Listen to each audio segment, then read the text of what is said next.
To my ears, it starts off loud and it gets softer. Okay, I'm not necessarily going to make a really dramatic decrescendo, getting really dramatically softer, but it's a sense of direction that I'm moving in. Boom, boom, boom, boom, boom, boom, boom, boom, boom, boom, boom, boom, boom, boom, boom, boom, boom, boom. It can be very subtle. Okay.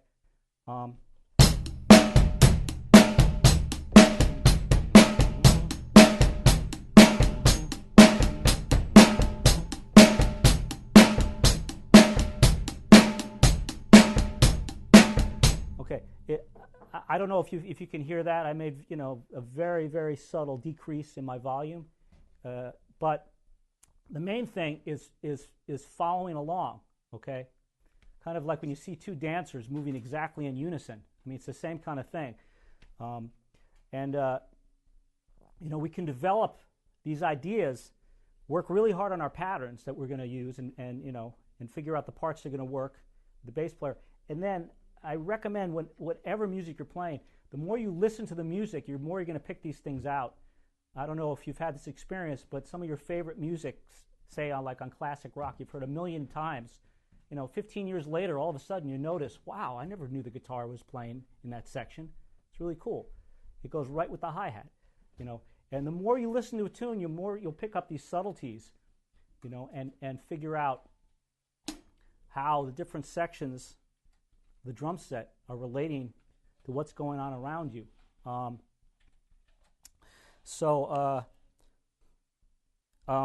other thing that we can get into the next level is phrasing.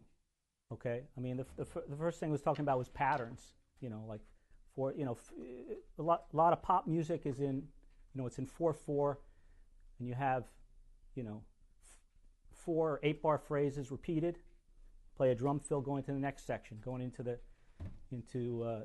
maybe 8 or 16 bar chorus. These are very common phrase lengths. Another thing to think about is the way that other instrumentalists express their sound. Okay, so when a trumpet player, for example, looks at his trumpet part, okay, he has to think about the notes that he's going to play. He has to think about the rhythm that he's going to play. But very important also is the articulation, the way that they make the sound, they produce the sound. It tells them very clearly whether it's going to be a long sound, whether it's going to be a short sound, if notes are going to tie together. Okay, we drummers think more in terms of patterns, tend to think in terms of patterns and in terms of volume, loud, soft, and the patterns that we're going to play. Okay, maybe how the patterns relate.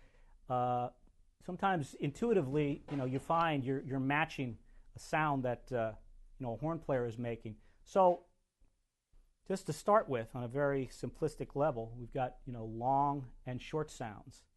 So this is one of the reasons why we choose different cymbals, not just to finish a drum fill and smash a cymbal.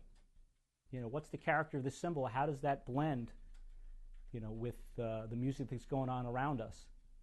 It's going to be will a small crash be appropriate, or a loud crash, or the bell of the cymbal? How do these things blend? So we're talking about like long and short sounds. A short sound, the snare drum, a bass drum, a closed hi-hat. Cymbal bell is a little bit longer of a sound. Horn players will think in terms of sustain, a note hanging over, sustaining sound. That's what cymbals do.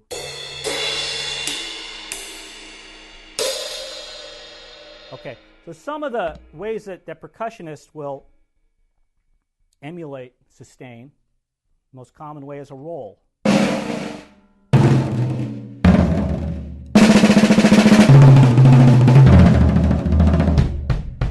Okay. Now, some creative ways that we can add sustain to certain instruments. If you have a short sound, a snare drum, you can add a cymbal to that. This is something I learned years ago listening to one of my favorites, Liberty DeVito. Did this so much with Billy Joel. He would play backbeats with a crash. Okay, you can get sustain out of a snare drum using a hi-hat.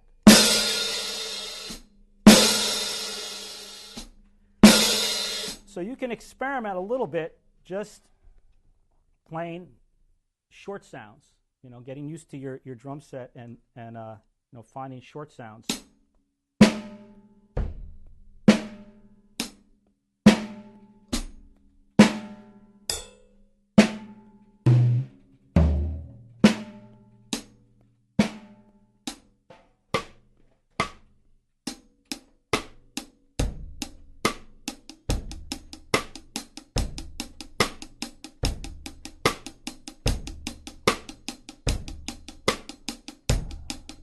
So if I was playing along with this tempo, and maybe the horn part was ba ba ba da da ba ba ba ba da da. This might be an example of how I can musically emulate and support that sound in the horns.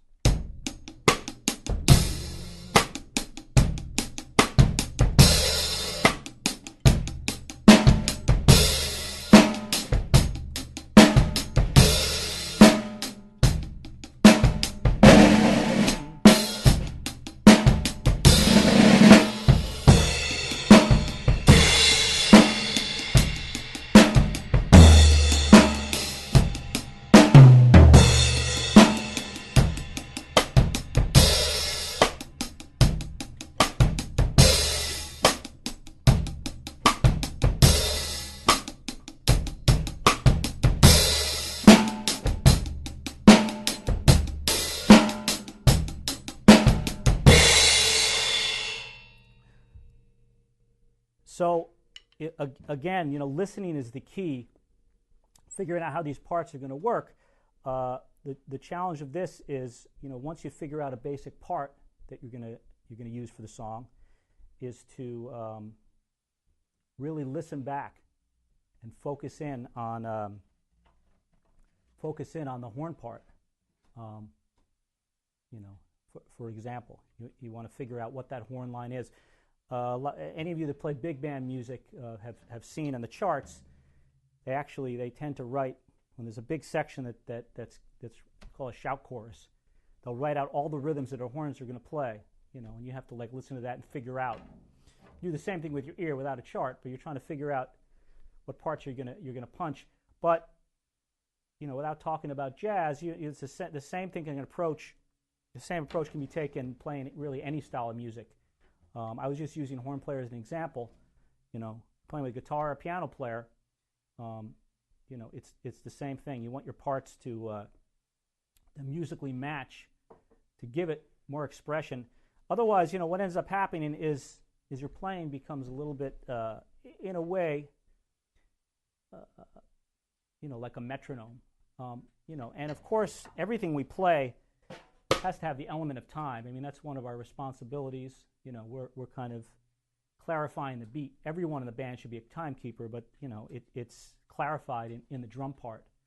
Okay, depending on what's going on around us, we can decide where the beat needs to be defined. But again, we're really talking about beyond the timekeeping. We're getting past this aspect of just keeping time and being a metronome for the band, and kind of bringing things to life. Again, I had a bunch of musical examples that I wanted you to hear, so I could talk about this. But I just wanted to check with Matt to see if anyone had any questions about what we're talking about.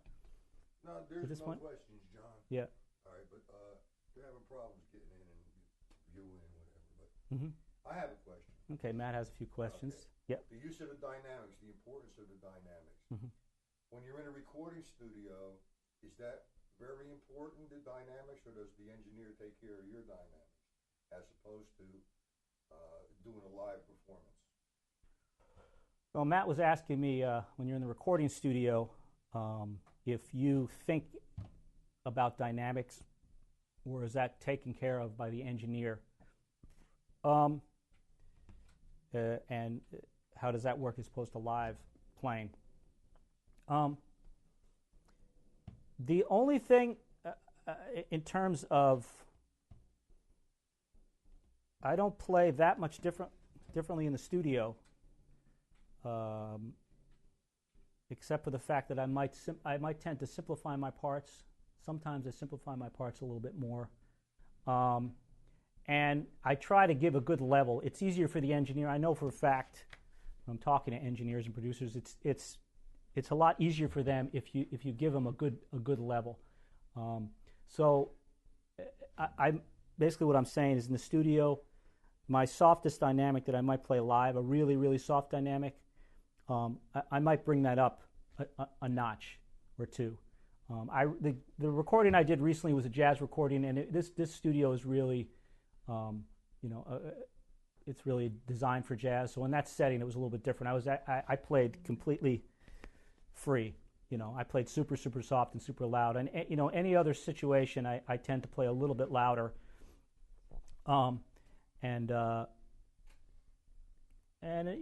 Sometimes live you can play a little bit freer, but it really depends on the musical situation. But the most important thing is to work on playing loud and as soft as you possibly can. Work on this with sticks, with brushes, with this is really important for giving expression. Some of you may have learned to do this, similar to my experience. Is growing up, a lot of times my family was home and I didn't have like an isolated room, and so other apartments I lived in when I used to live in the city, where just because of the circumstances I had to play really soft. Playing along with a cassette player with the volume wasn't very loud. So I really learned to play with a lot of energy, very, very softly, which I think helped me a lot. Anything else you? There's a question. Yeah. When you're recording, Mm-hmm. You have headphones on. Is the sound coming to you through the engineer, or does you lose the natural sound of the drums coming to you? That's the question. All the studios that I've been in, the headphone mix has been, for the most part, I've had some control over the headphone mix. So also when I play live, if I have monitors, even in the studio, if I can hear the drums okay, I'm fine. I don't really need to hear a lot of drums in my headphones. I think I've been raised to serve the band, to think musically. So what's more important to me is the blend. I want to. If I have all drums in my head, in a sense, in my mind, I'm listening to myself too much. And sometimes I find the best music comes when I've done enough homework on the music. I know the music inside out. I'm comfortable with my parts, and I like to just listen. And once the performance starts, to just trust myself and respond musically. I mean, music is a conversation, so I think it's important for me to hear what's going on around me. And I play with that New Orleans band, Brother Josephus, the Love Revolution Orchestra, an amazing band. The guitar player, Lucas Shines, just an incredible player. We had a great rehearsal. I was so excited to play with them. It's been a while. And we got to this venue, and the sound was not great. Many of you probably experienced this. You rehearse a lot with the band, and then you get to the club, and you can't hear anything. And it was very disturbing. I couldn't hear a note that the guitar player played the whole night. The bass player and I were locked up and did the best we could, but it was very disturbing. And our finale really featured the guitar.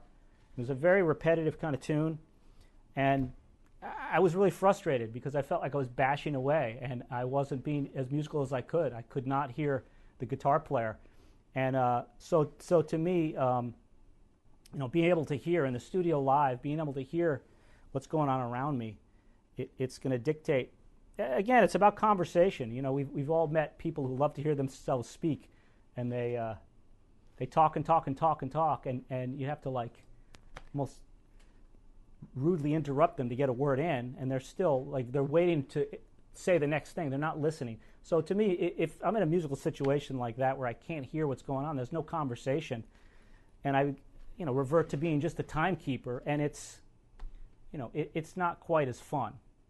I try to make the band feel good, but in the studio live, I have to be able to hear and understand what's going on around me. And I'll tell you this much. In a way, I blame myself in that situation. And don't be afraid of the sound man. I mean, they're really, some of them might be, assert themselves and be overly aggressive.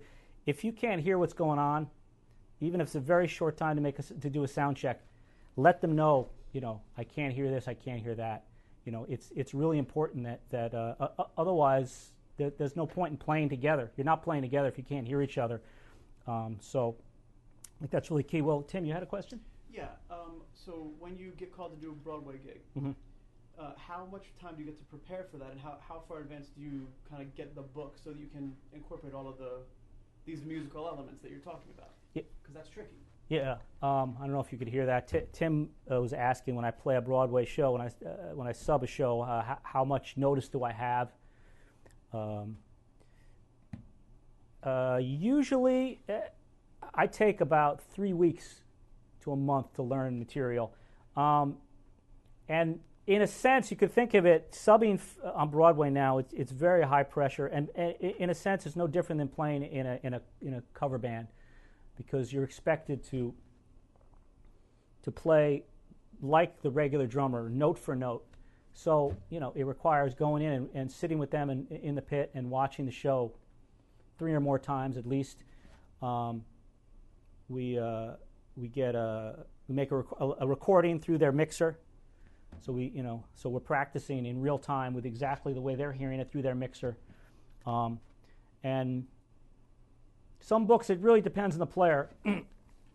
Sometimes, they write in a lot of stuff. Some books, there isn't a lot of information, and you have to take it home and transcribe.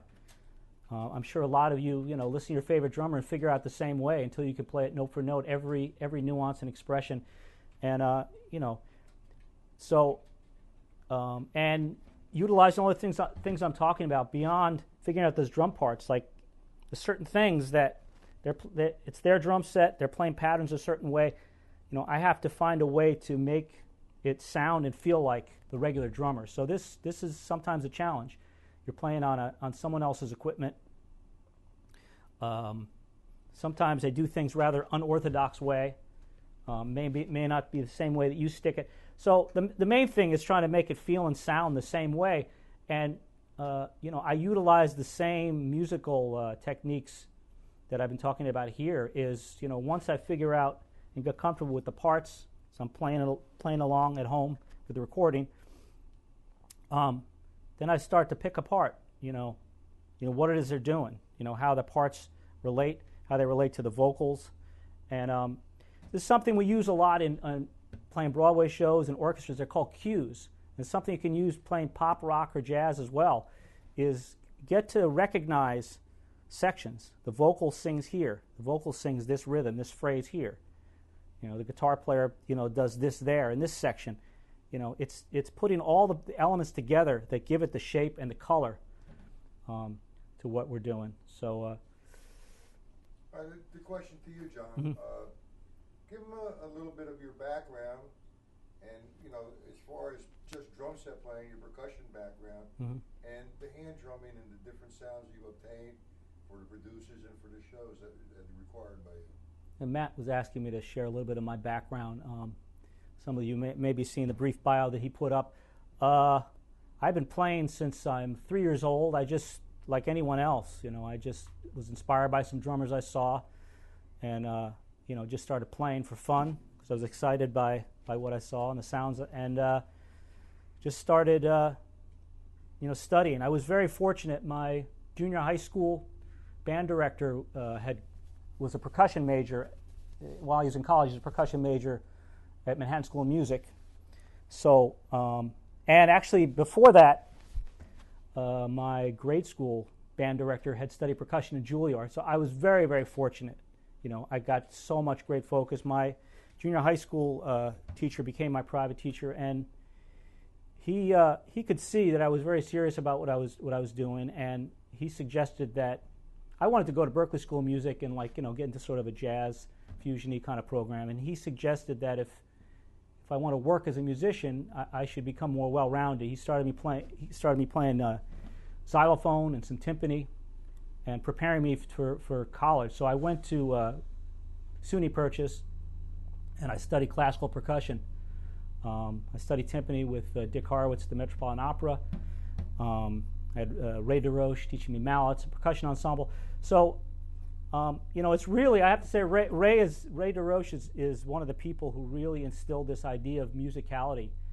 He used to say to us, you know, when you're playing on a brake drum in a percussion ensemble, you know, this kind of metallic anvil sound, he said, make it sound like a marimba. He was always urging us to make music on whatever it is we're playing.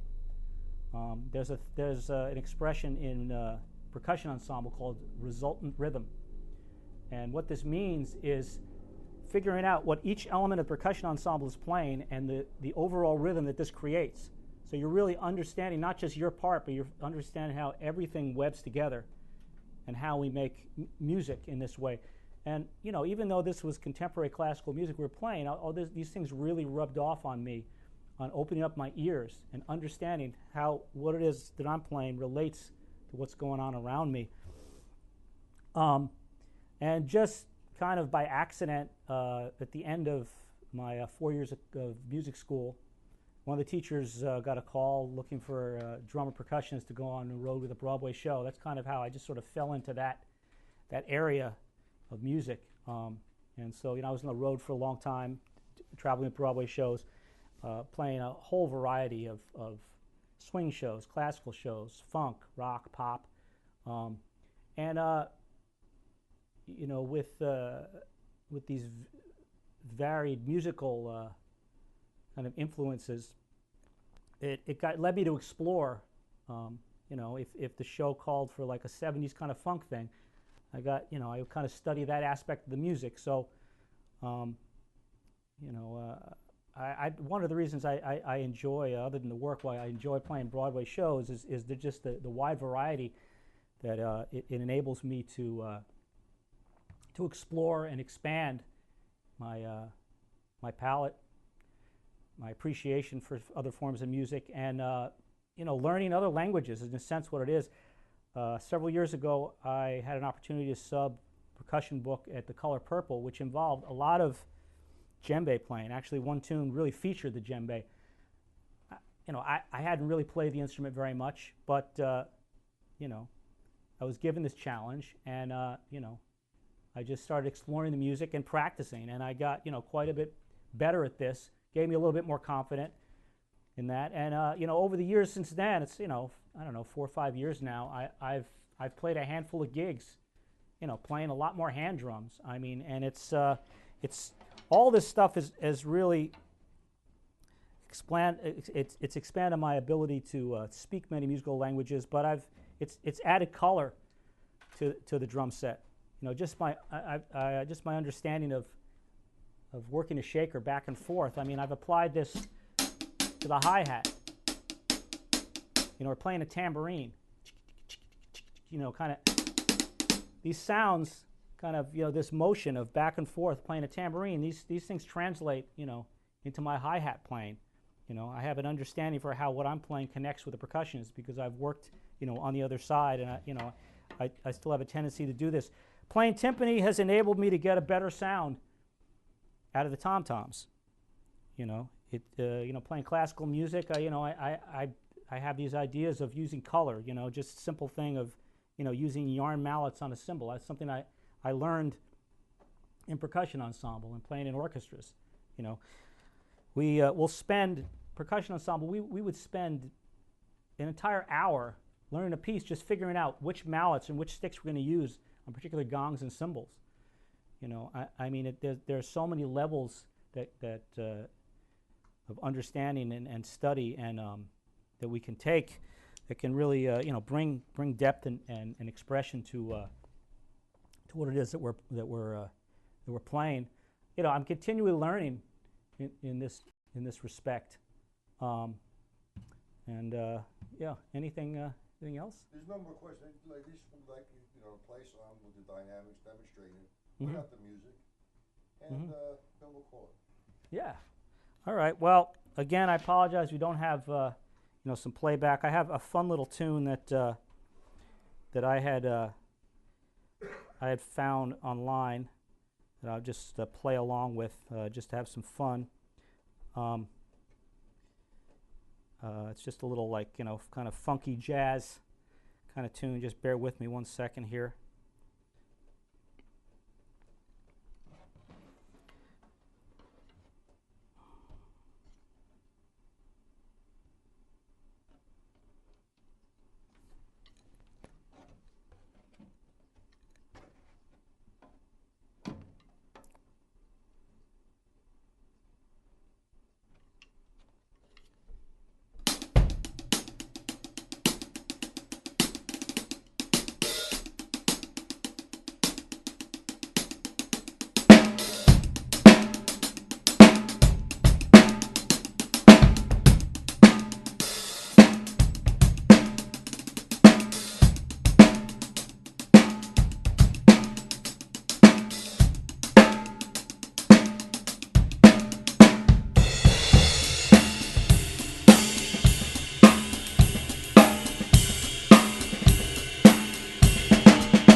Crash, boom.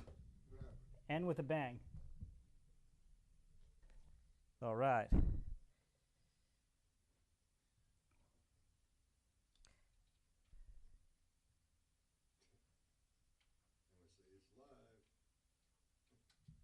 All right. So anyway, I really want to thank once again Matt Patella for generous. Matt, thank you very much. I can't speak. I'm so shocked by that cymbal crash. End with a bang, with great expression. I want to thank Matt for inviting me to share some of my ideas. I hope this helps you express yourself. Listening first. Listen. I just want to share one last thing. I talk a lot about Steve Gadd as just one of my heroes and one of the most musical players I know. I met with a guitar player friend who worked a lot with Steve, and I asked him what his experience was like, And this really, really, opened up my eyes and made a lot of sense. Why what he plays is so powerful. He said that often in situations when the band's learning new music, he said, first of all, Gad will have him play tunes over and over and over and over again. And in rehearsals, he said in one situation, he kind of drove the band nuts because he was barely playing. He was playing with brushes the entire rehearsal. You could barely even hear them. And no one in the band could figure out what was going on. And they're just, getting through the rehearsal. He said, however, when they got to the gig, it was like a volcano opened up. And really what he was doing was listening, before he inserted anything. Even though, maybe he assumed the tune felt like this or it requires this or that. He really wanted to understand the music first. And I think this is really, really key. Listen, and I think becoming a more supportive musical drummer is gonna help you along the way, and you'll be really appreciated by your band, by your audience. You're gonna really see people come to life on the dance floor, and if you're pursuing a career in music, I think it's gonna serve you very well. So I hope I was of some use to you out there. Feel free to get in touch with me through Matt if you're interested in, you have any questions, you're interested in lessons with myself. Keep on playing. Email, Jon. Thank you. Webpage. My webpage is jonbergerdrums.com. It's Jon, no H, Jon, Berger, Berger, drums, plural, drums.com, jonbergerdrums.com. And last thing, again, I want to thank Peisty Cymbals. Thank you, Tim Shahady. Remo Drums, Remo Heads, DW Drums, and Vader Sticks. Thank you for your support. Thank you, Matt. Take care.